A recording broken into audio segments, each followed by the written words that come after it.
Microsoft এক্সেলে দুটি date থেকে এইরকম ইয়ার, মান্থ, ডে কিভাবে বের করবেন আজকের ভিডিওতে স্টেপ বাই স্টেপ ডিটেলস দেখব। তার জন্য আমরা দুটি মেথড দেখব। ফার্স্ট মেথডে আমরা ইউজ করব ইন্টিজার এবং মডুলাস ফাংশন, সেকেন্ড মেথডে আমরা ডেট ডিফারেন্স ফাংশন ইউজ করব। এখন আমরা দেখব ফার্স্ট মেথড। এখানে যেরকম একসাথে ইয়ার, মান্থ এবং ডে দেখতে পাচ্ছি, আমরা প্রথমেই একসাথে ইয়ার, মান্থ, ডে বের করব না। আমরা প্রথমে ইয়ার বের করব, তারপর মান্থ বের করব, তারপর ডে বের করব। তাহলে আমাদের বুঝতে সুবিধা হবে এবং সবার শেষে সবগুলো একসাথে করে দেব। প্রথমে আমরা ইয়ার বের করি। ইয়ার বের করার জন্য আমাদের ডেইজ এর দরকার হবে। তো ডেইজ আমরা কোথায় পাবো? যেহেতু আমাদের দুইটি ডেট আছে, একটি এন্ড ডেট এবং একটি স্টার্ট ডেট আছে। তো আমরা যদি এন্ড ডেট থেকে স্টার্ট ডেট বিয়োগ দিয়ে দিই তাহলে আমরা ডেজ পাবো।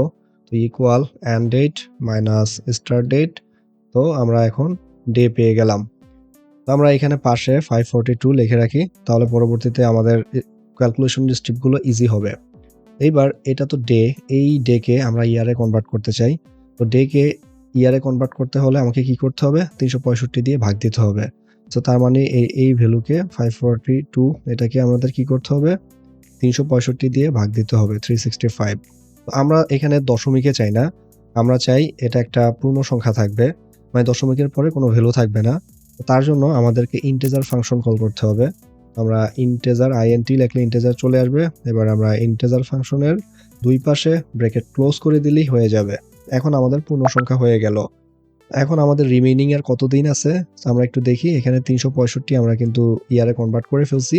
তো আমাদের রিমেইনিং আছে আর এই 542 থেকে যদি 365 বাদ দিয়ে দিই তাহলে আমাদের আছে রিমেইনিং 177। তো এই রিমেইনিং ডেজটা আমরা কিভাবে পাবো? এখানে আমরা এই যে 365, এখানে যে আমরা 365 দিয়ে ভাগ দিয়েছি যে এই 542 কে, তো ভাগ দেওয়ার পরে ভাগশেষ যেটা আছে ওই ভাগশেষটাই তো আমাদের রিমেইনিং ডেজ। তো আমাদের ওই ভাগশেষটা বের করতে পারলেই তো হলো। তো ভাগশেষ বের করার জন্য আমাদের একটা ফাংশন কল করতে হবে, সেটা হচ্ছে মডুলাস। তার আগে আমরা একটু এখান থেকে এতটুকু কপি করে রাখি। এবার আমরা মডুলাসকে কল করি। এমওডি লিখলেই মডুলাস ফাংশন চলে আসবে। তো মডুলাস ফাংশনের প্রথমেই চাচ্ছে নাম্বার। নাম্বার হলো কোনটা? নাম্বার হলো এই যে 542, যেটা আমরা কপি করে রাখলাম। এই যে এটা হচ্ছে 542 আর ডিভিজর হবে 365। তার মানে 365 দিয়ে এই নাম্বার মানে 542 কে ভাগ দিলে যা ভাগশেষ থাকবে সেটাই এখন আমাদের দেখাবে।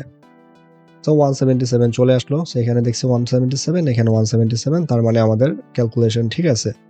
এবার এই 177 কে আমাদের কি করতে হবে? মান্থে কনভার্ট করতে হবে।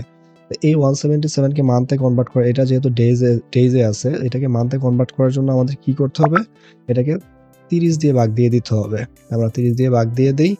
তো আগের মতোই এখানে দশমিক চলে আসছে, আমরা দশমিক রাখবো না, আমরা এখানে পূর্ণ সংখ্যা রাখবো। সো আমাদের কি করতে হবে? ইন্টিজার ফাংশন কল করতে হবে। ইন্টিজার ফাংশন কল করে দুই পাশে ব্র্যাকেট দিয়ে দিলেই এটা পূর্ণ সংখ্যা হয়ে গেল, ইন্টিজার ভ্যালু হয়ে গেল। তার মানে আমরা 5 মান্থস পেলাম। তো 5 মান্থে কতদিন? 5 মান্থ হচ্ছে 5 ইন্টু 30, তার মানে হচ্ছে 150। এখন আমাদের রিমেইনিং আর কতদিন আছে? 177 মাইনাস 150, আমাদের আর 27 ডেজ আছে। তো রিমেইনিং এই 27 ডেজ আমরা কিভাবে পাবো? তো আমরা মান্থে কিভাবে কনভার্ট করেছিলাম? ওই যে 177, এই 177 কে 30 দিয়ে ভাগ করে আমরা মান্থে কনভার্ট করে ফেলছিলাম।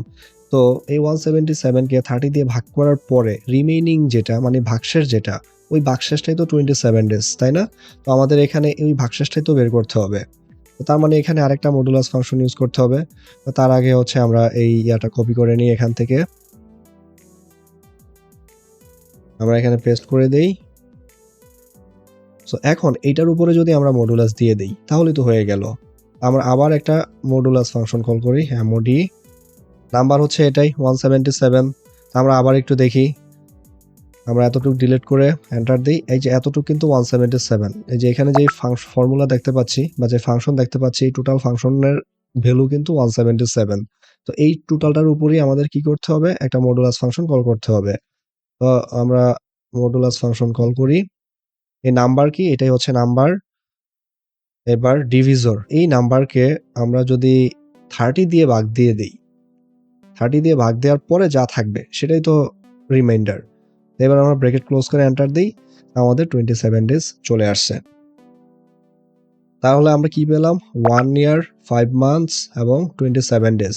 এখন আমাদের কাজ হলো এই যে এই ইয়ার, মান্থ এবং ডে এগুলা সবগুলাকে একসাথে এভাবে কনভার্ট করে ফেলা 1 ইয়ার 5 মান্থস এবং 27 ডেজ এভাবে কনভার্ট করা।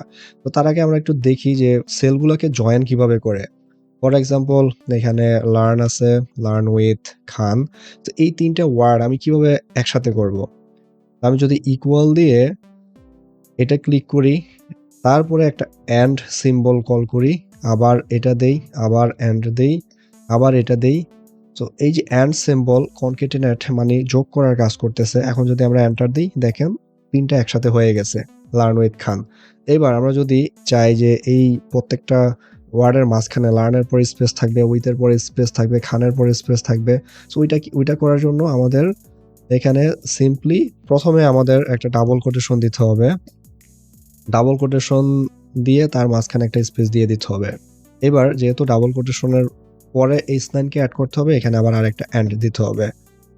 তো সিমিলারলি আবার এখানে যদি আমরা স্পেস অ্যাড করতে চাই, একটা ডাবল কোটেশন দিতে হবে, দিয়ে ডাবল কোটেশনের ভিতরে একটা স্পেস দিতে হবে। এবার আমরা যদি এন্টার দিই, লার্ন উইথ খান, একটা স্পেসের পরে স্পেস চলে আসলো। এবার আমরা যদি কিছু লিখতে চাই মাঝখানে, তাহলে কি করব?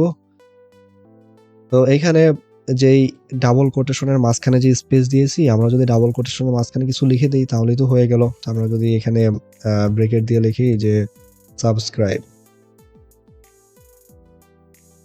এবার আমরা এন্টার দিই, তো এখানে কিন্তু চলে আসছে এটা। তো আমরা বুঝতে পারছি এখন যে কিভাবে সেলগুলোকে একসাথে করে বা কনকেটিনেট করে। তো এইবার আমরা 1 ইয়ার 5 মান্থস এবং 27 ডেজ এটারে আমরা একসাথে করব। এগুলা সব আমরা ডিলিট করে দেই। তো প্রথমে এখানকার যে ফর্মুলাটা ছিল এটা আমরা কপি করে দেই।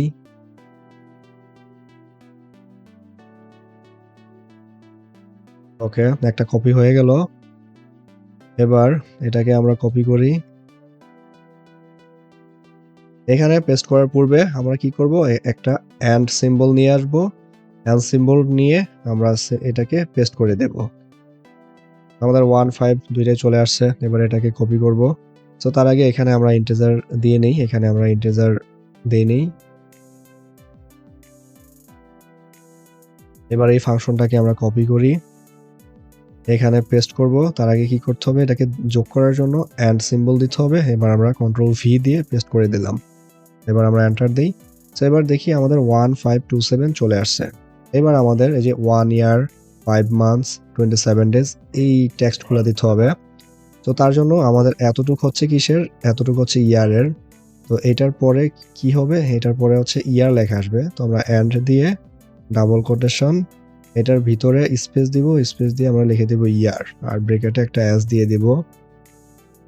তো যেহেতু ইয়ারের পরে যে ভ্যালুটা থাকবে ওইটার মাঝখানেও স্পেস থাকবে, এজন্য এখানেও একটা স্পেস দিয়ে দিব। সিমিলারলি এখানেও আমরা এন্ড দিব, এন্ড দিয়ে ডাবল কোটেশন, তার মাঝখানে আমরা স্পেস দিয়ে লিখে দেব মান্থ এবং একটা ব্র্যাকেটে এস দিয়ে দিব।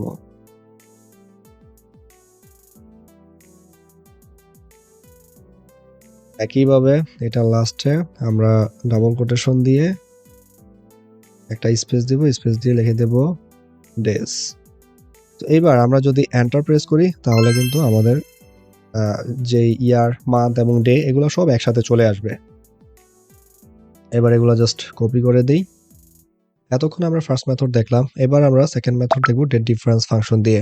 তো ডেট ডিফারেন্স ফাংশনের সিনট্যাক্স হলো date diff, start date, end date এবং ইউনিট।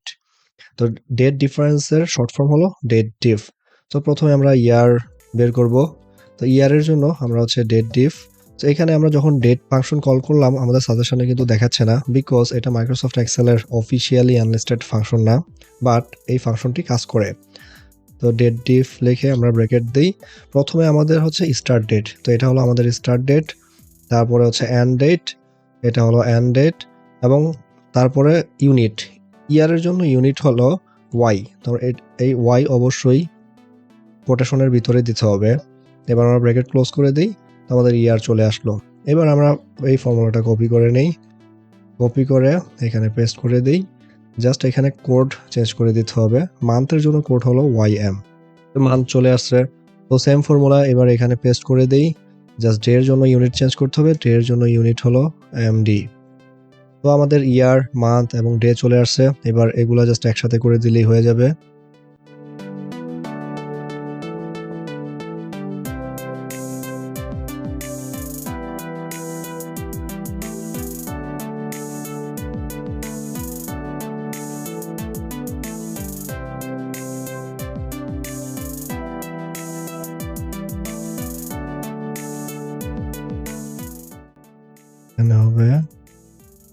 দিস।